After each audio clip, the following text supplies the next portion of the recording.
Bonjour et bienvenue dans cette série des vidéos. 5 vidéos qui vont porter sur les 15 erreurs qui risquent de coûter cher à toutes les personnes qui désirent venir étudier au Canada.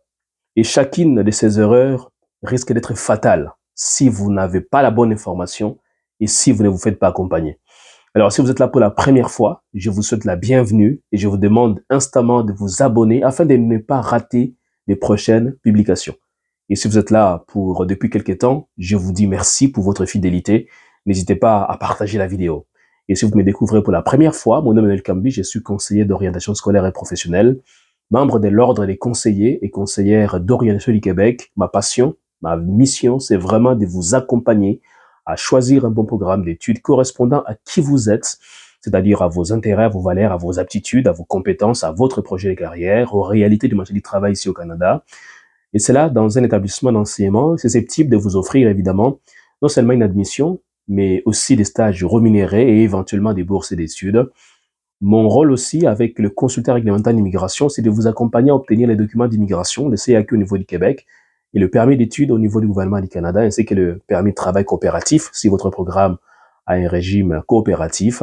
On vous prépare à arriver au Canada, on vous accueille à l'aéroport, on vous trouve l'appartement, on vous y installe et on vous accompagne durant la première session à obtenir effectivement des bonnes notes dans le but de demander des bourses d'études. Et à la fin de la première session, on va vous soutenir à obtenir votre premier emploi étudiant. Alors, pour plus d'informations à cet effet, je vous invite à visiter www.etudie.ca et vous allez retrouver les informations dans la description et ainsi que les liens même de prise des rendez-vous. Je peux vous accorder 15 minutes gratuitement afin de pouvoir échanger avec vous sur votre projet et de vous donner des conseils et des orientations qui vont vous aider à dépasser des rêves à la réalité. Venons-en maintenant à cette première vidéo qui concerne, comme je l'ai dit en introduction, vraiment les erreurs qui risquent de coûter cher à toutes les personnes qui désirent venir étudier au Canada. Dans cette vidéo, je vais vous présenter les 3 premières erreurs qu'il faut connaître afin de les éviter et je vous dirai à la fin comment il faut absolument les éviter.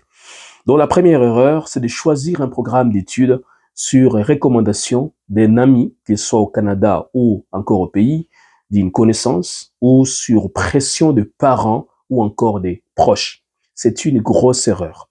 En fait, je l'ai dit souvent et je ne le dirai jamais assez.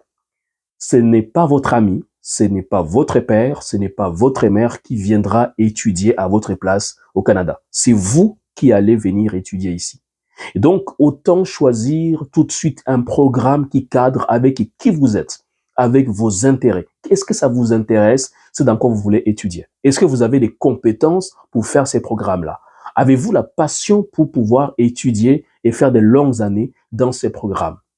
Est-ce que ces programmes vous permettra de travailler avec la clientèle avec qui vous désirez travailler? Est-ce que vous voyez et travailler dans les milieux qui donnent lieu, qui permettent en fait de pouvoir travailler grâce à ces programmes? Bref, posez-vous réellement ces questions-là. Est-ce que ces programmes que vous voulez choisir, est-ce que vous les choisissez en ayant la ferme certitude que que vous voyez à l'intérieur pendant les 5, les 10, les 20 prochaines années? C'est vraiment important. Je sais que beaucoup de parents mettent la pression sur leurs enfants. Ils disent à leurs enfants, voilà, moi, comme je suis avocat, va aussi faire le droit au Canada. Comme je suis médecin, va aussi t'inscrire dans un programme qui va conduire à la médecine. Parents, je suis désolé, mais vous avez fait votre vie.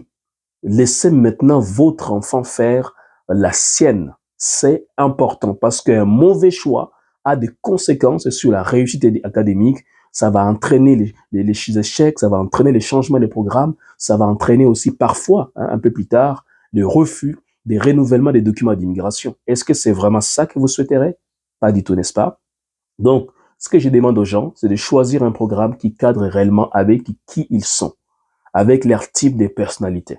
Et ça, c'est d'une extrême importance. Et au niveau du cabinet étudié, on vous fait passer un test psychométrique dans le but, effectivement, de vous aider à identifier les programmes correspondants à qui vous êtes. Donc, la première erreur, c'est de choisir quelque chose sur base des recommandations des amis. Même si vos amis sont au Canada, ils ne sont pas des conseillers d'orientation, ne sont pas des spécialistes en matière d'orientation scolaire et professionnelle. Moi, j'ai fait 5 ans à l'université pour devenir conseiller d'orientation. Ça ne s'improvise pas. Et étant membre de l'ordre des conseillers et conseillères d'orientation du Québec, eh bien, on tient à ce que les gens puissent avoir de bonnes informations pour prendre de bonnes décisions. La deuxième erreur qu'il faut absolument connaître et qu'il faut éviter, eh bien, c'est que je vois beaucoup de gens choisir des programmes qui ne comportent pas des stages coopératifs. C'est une erreur. Parce que quand vous choisissez un programme qui n'a pas de stages coopératifs, c'est-à-dire des stages rémunérés d'une durée de 3 mois, donc c'est 12 à 15 semaines que vous devez faire à temps plein, et ces stages doivent être en rapport avec votre domaine d'études et doit par ailleurs être supervisé. Ce sont les critères donc des stages coopératifs. Mais choisir un programme qui n'a pas donc les stages coopératifs, c'est une erreur grave. Parce que les stages coopératifs, c'est un stage payé, rémunéré. Et vous pouvez être rémunéré jusqu'à 10 000 dollars par stage, jusqu'à 15 000 dollars par stage, dépendamment des secteurs d'activité et des villes dans lesquelles vous allez venir, vous pouvez aller faire votre stage. Donc, c'est une grosse erreur de choisir effectivement un programme qui n'a pas de stage coopératif.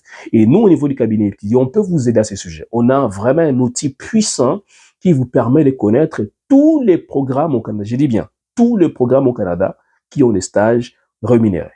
Et donc, à la fin, je vous dirai exactement comment on peut vous aider aussi à pouvoir obtenir, choisir un programme avec des stages rémunérés. Troisième erreur qui coûte très très cher aux gens, c'est de présenter seulement les preuves des frais de scolarité au lieu de présenter toutes les preuves des capacités financières lors de la demande du permis d'études. Pourquoi c'est une erreur? En fait, l'agent d'immigration a une série de critères qu'il se donne pour pouvoir analyser minutieusement votre demande du permis d'études. Et lorsqu'il arrive au niveau de la capacité financière, il doit s'assurer que vous avez non seulement l'argent pour payer les frais de scolarité, mais aussi vous avez l'argent pour payer les frais de substance, vous avez l'argent pour payer les billets d'avion, vous avez l'argent pour payer les démarches d'installation une fois arrivé au Canada. Et si vous venez étudier dans certains établissements d'enseignement, que vous avez l'argent pour payer les frais d'assurance maladie et hospitalisation. Alors, si vous n'êtes pas capable de présenter les autres frais, et surtout, non seulement de présenter l'argent, mais aussi la source de provenance de l'argent, ainsi que des biens dont vous disposez, maison à louer ou maisons qui vous appartiennent, des biens immobiliers, des biens d'autres valeurs telles que les plantations, si vous n'êtes pas à mesure de présenter l'ensemble de cet arsenal-là de preuves de capacité financière, vous risquez d'essuyer un refus au niveau du permis d'études. Et en 2024, cette année en tout cas, ça va être de plus en plus exigé, même dans les années à venir, ça va être de plus en plus exigé de présenter de preuves de capacités financières solides. Alors maintenant, comment nous pouvons vous aider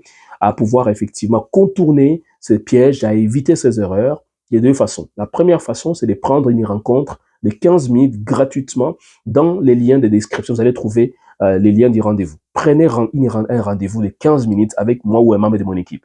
On va analyser votre demande, votre dossier. On va vous donner des conseils gratuitement afin de vous aider à aller plus loin. La deuxième façon dont on peut vous aider, c'est de nous confier votre dossier pour qu'on puisse vous accompagner étape par étape. Et on discutera de l'accompagnement lors de la rencontre des 15 minutes. Voilà ce que je voulais vous partager. Dites-moi dans les commentaires, parmi ces 3 erreurs, quelle est l'erreur qui vous paraît la plus fatale et pourquoi? Alors, j'ai envie de vous lire, il me fera vraiment plaisir parce que en vous lisant, j'apprends beaucoup à vous connaître, mais aussi, évidemment, ça me donne des idées pour tourner des vidéos qui vont vous aider encore à avoir de bonnes informations auprès de la bonne personne. À très bientôt.